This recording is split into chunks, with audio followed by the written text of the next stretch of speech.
Live from KSAT 12, the Nightbeat starts right now. Changing the face of Texas DPS, the limits that women face climbing the ranks, and why breaking the glass ceiling could help the department. A 19-year-old driver now facing murder charges. The reason deputies initially tried to pull him over before a deadly crash. Nearly 6 months later, the parents of a Uvalde victim are sharing their daughter's story. How you can help McKenna Elrod, Seiler's family, honor her life and her passion. But first, Judson ISD will start a search for new leadership now that its superintendent has resigned. Tonight, the district's board of trustees voted unanimously to accept Dr. Jeanette Ball's resignation. But as the night team's John Paul Barajas explains, there are still an awful lot of questions about what led to Ball's decision. That motion passes unanimously 7-0. With a unanimous vote, Dr. Jeanette Ball's time at Judson ISD appears to be over. The Board of Trustees accepting a resignation agreement for Ball after 4 years with the district. Her contract was set to expire in 2025. The board will now adjourn into closed session. Trustees discussed Ball's resignation and what will come next behind closed doors for more than 3 hours. Well, it comes as a big surprise. A lot of the community wants to know why. She does great things for the kids, great things for the community, and she'll be missed. Former Judson Rocket superstar turned parent Chris Pryor says Ball's the, quote, best superintendent Judson has ever had.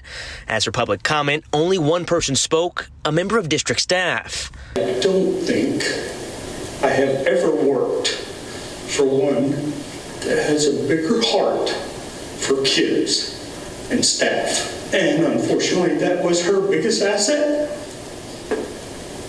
and her biggest liability.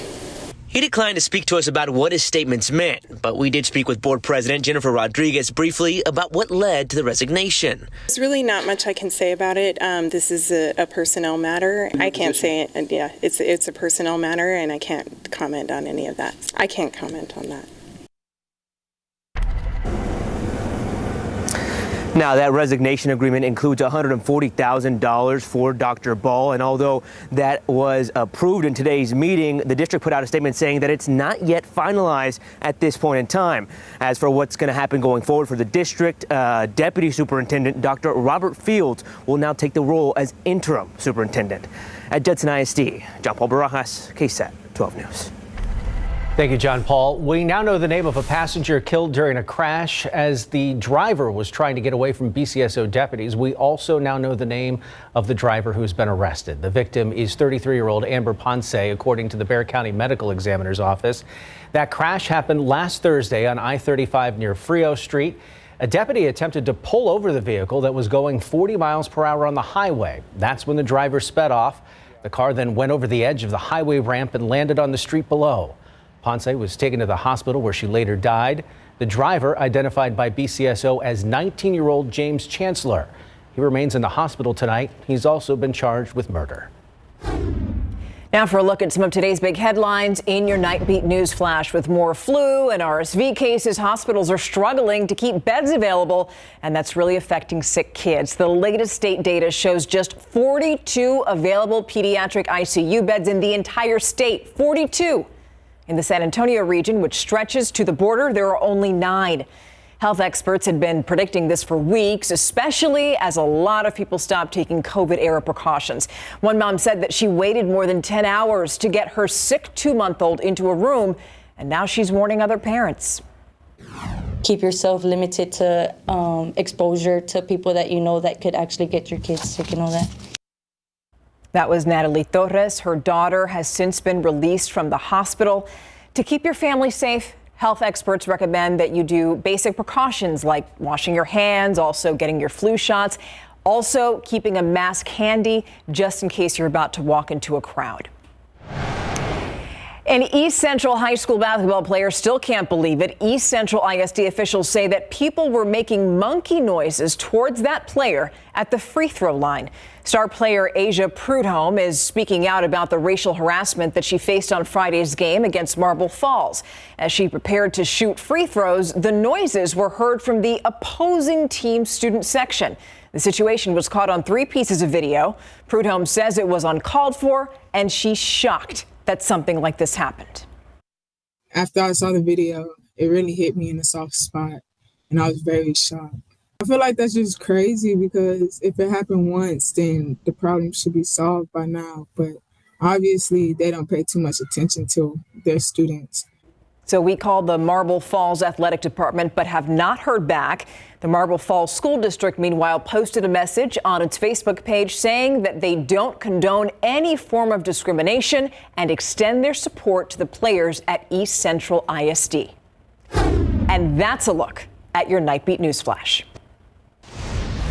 New on the Nightbeat, female troopers describe it as a glass ceiling. For months, KSAT Investigates analyzed internal data from the Texas Department of Public Safety and found women who try to promote to supervisor often face a difficult road of rejection. One expert tells our Dylan Collier that it's time to value what women officers bring to law enforcement.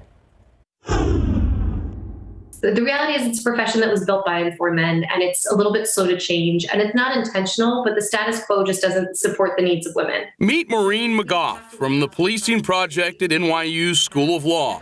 The project's 30 by 30 initiative, which she co-founded, aims to ensure women make up 30% of U.S. police recruits by 2030. It's an ambitious endeavor. The theory of representative bureaucracy states that until an underrepresented group gets to 30%, they can't actually impact the culture for the benefit of that group. So that's sort of the sweet spot in terms of optimal representation. By that standard, the Texas Department of Public Safety has a long way to go, particularly within its supervisory roles. While nearly 18% of DPS probationary troopers are female, the percentage plummets at the rank of sergeant to less than 6.5%. That figure falls even further when you account for those promoted and not temporarily appointed. The lieutenant figure is even more anemic, at well under 5%. Several DPS divisions, including the Texas Rangers, don't have a single woman at the rank of lieutenant. The agency's lone saving grace, as far as the data is concerned, the rank of captain, which as of this fall was around 12% female. Your anger is not gonna outmatch mine, man. DPS officials in turmoil amid calls for Director Stephen McCraw to resign over its response to the Uvalde school massacre declined to make anyone available for an interview for this story. Instead, a spokeswoman sent us 2 press releases from more than 2 years ago. One details the promotion of the first women to the rank of captain within the Texas Rangers. The second announces the August 2020 promotion of Katie Conley to the rank of assistant chief of human resources. In a statement, a DPS spokeswoman described the challenging nationwide landscape of recruiting qualified candidates, including women, writing, quote, "This is why the department has increased the number of female recruiters across the state. We continue to place special emphasis on candidates who have historically been underrepresented. That includes minorities, females, and others."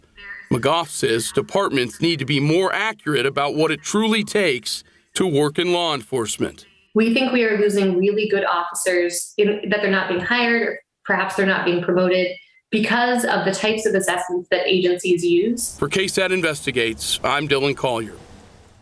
McGough's 30 by 30 initiative has found that female officers use less force and less excessive force. They are perceived by their communities as more trustworthy and compassionate than male officers and are associated with better outcomes for crime victims. All right. You know that there are 10 days left in this month, and Team KSAT has reached 60% of its goal for the No Shave November fundraiser.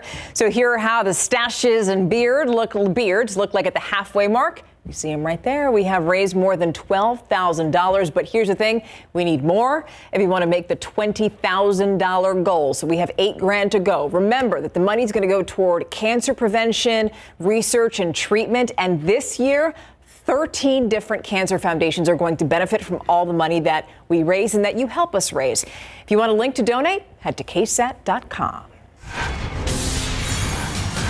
The parents of the students killed at Robb Elementary are finding ways to keep their memories alive. How the latest efforts to do that meet the family's goals and benefit the Uvalde community. The memorial outside what was a gay safe haven grows after the mass shooting in Colorado. There are still questions about the alleged gunman and the weapon police say was used. The incident that didn't show up on his background check and why. That's next on the Night Beat. The 22-year-old suspect who stormed into a Colorado bar with an AR-style rifle, killing 5, is expected to be charged with 5 hate crimes along with 5 counts of first-degree murder. That suspect still in the hospital tonight. Once he is released, he'll go before a judge to be arraigned. All 5 victims now identified and photos have been released. This, as we are hearing from one of the men who police say risked their lives to stop that gunman. Richard Fierro, an Army vet, along with Thomas Jams, jumping into action. Guy came in shooting, man. Pull the dude down, pin him against the side. I told the kid in front of me, kick him in his head, keep kicking him in his head. I'm yelling 911, somebody call 911. And for the first time, we are also seeing video of the suspected shooter surrendering to police during a 2021 arrest for a bomb threat. Sources telling ABC News his case was dismissed because his family reportedly refused to cooperate with police. Therefore, it didn't show up on the required background check for the weapon he purchased that police say was used in the attack. Dream big, love bigger. That's how McKenna Elrod Seiler's parents want you to remember their little girl. If you remember that adorable little face, McKenna was killed at Robb Elementary nearly 6 months ago. Her mom and dad want her name to be remembered forever. They spoke to the night team's Lee Waldman for the first time tonight and explained why they're starting a scholarship in her honor. The animals that are on her mural, that's her dog Bailey and her daddy's horse, Dude. She was so excited to show steers. She wanted to do that worse than anything. Her passion for animals is clear by looking at McKenna Elrod Seiler's mural. She had a connection with animals for sure. The yellow butterflies flying around her. April and Chris say they've been a constant presence since her death. Even in this cold weather, like every day I've seen butterflies, and I feel like it's a sign that she gives us that everything's going to be okay. When McKenna wasn't playing softball or flag football, she was on the back of a horse, looking forward to the day she was old enough to show animals on her own in 4-H. We're just trying to give back, to a student here in our community, a future that McKenna didn't get to have. Dreaming big, loving bigger. And I love him very, very much, and hope you have a good Father's Day, and I love you. Just like McKenna did every moment. Partnering with Uvalde County 4-H to create a scholarship in McKenna's name, they hope the recipient honors their daughter's life. I hope this helps someone that is struggling to get there, and she would too. And never forgets her name. The day that I dropped her off at school, I saw her stop and say good morning to every single person that she passed on the sidewalk.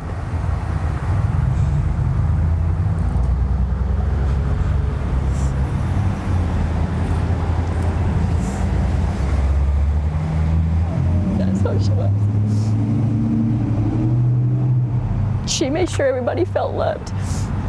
Right now, they've raised about $2,000 for her scholarship. They need to get to $25,000 in order to get it endowed. On our website, KSAT.com, we have a link to this website where you can read more about McKenna, see some of her photos, and then at the bottom, donate directly to the McKenna Lee Elrod Seiler Scholarship to keep it going year after year.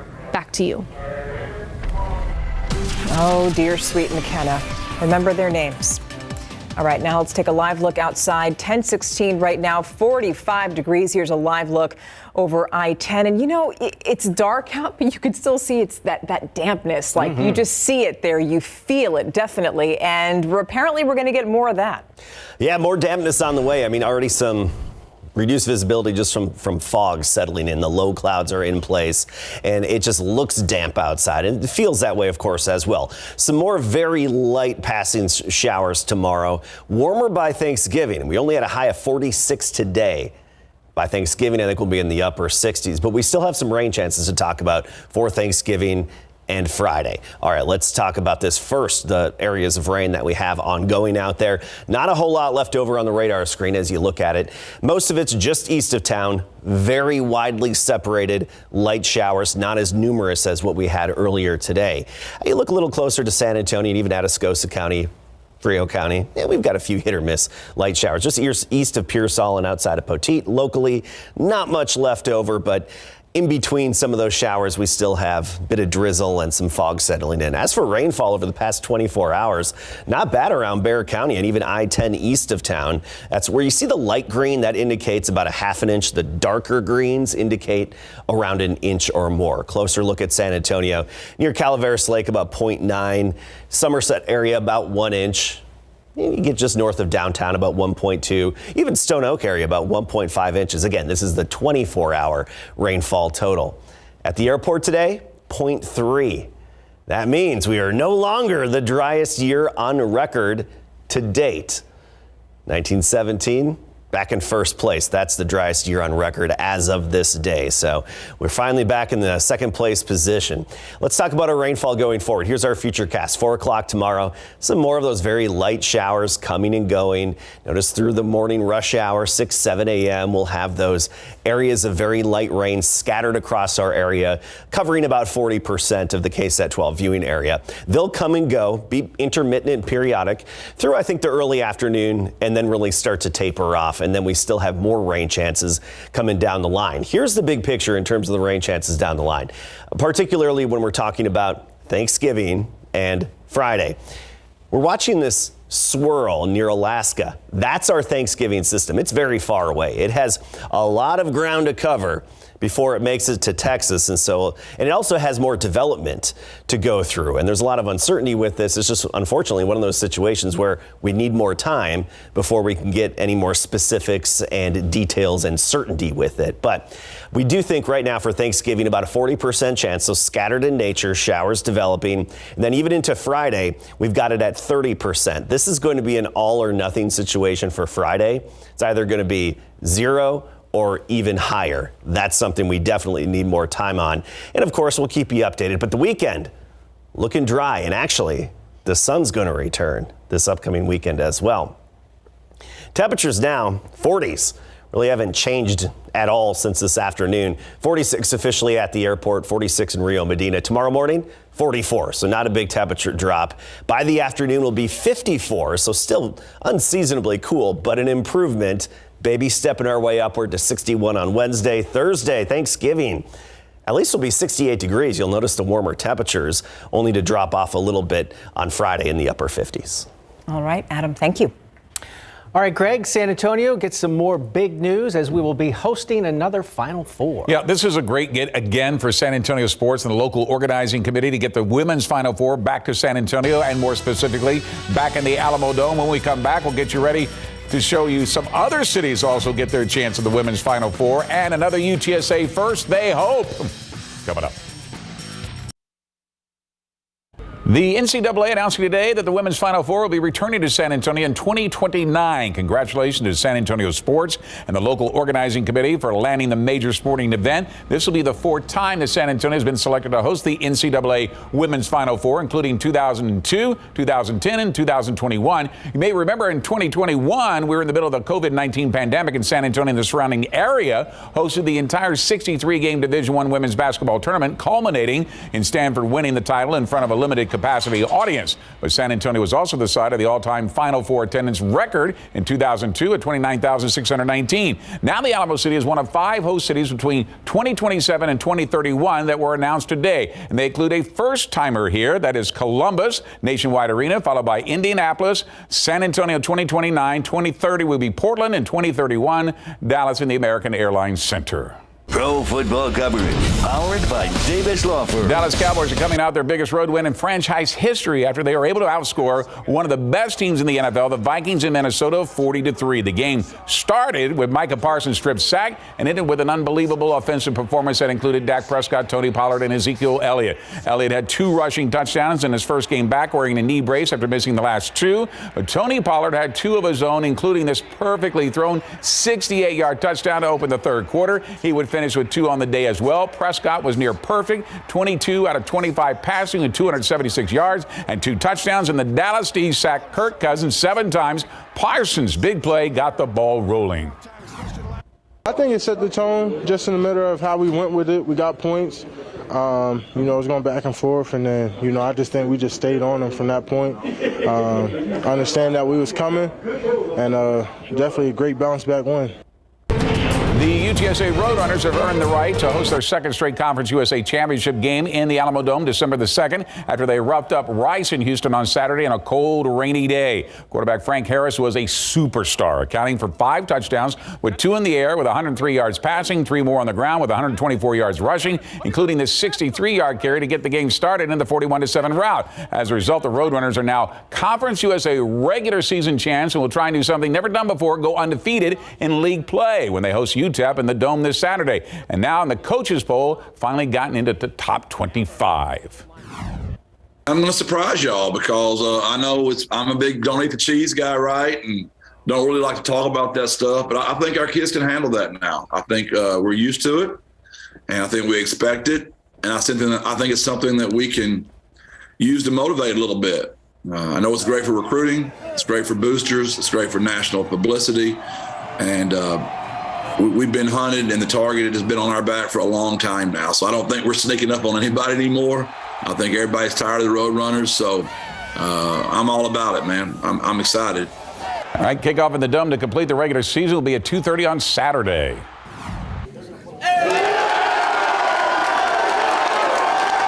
That was the moment the University of the Incarnate Word found out they were a 7-seeded team in the FBS playoffs, earning their first round bye. We were there for their watch party after the Carters secured their second straight Southland Conference title with a 66-7 victory over Northwestern State to finish the regular season at 10-1. And congratulations go out as well to the Trinity Tigers, who won their first playoff game since 2002 on Saturday. Tigers rallied in the second half to defeat Hardin-Simmons 14-7 in the first round of the Division III playoffs. Next up, the defending national champion Mary Hardin Baylor in the second round, who beat Trinity in the first round last year. World Cup watch party right here in San Antonio. Next.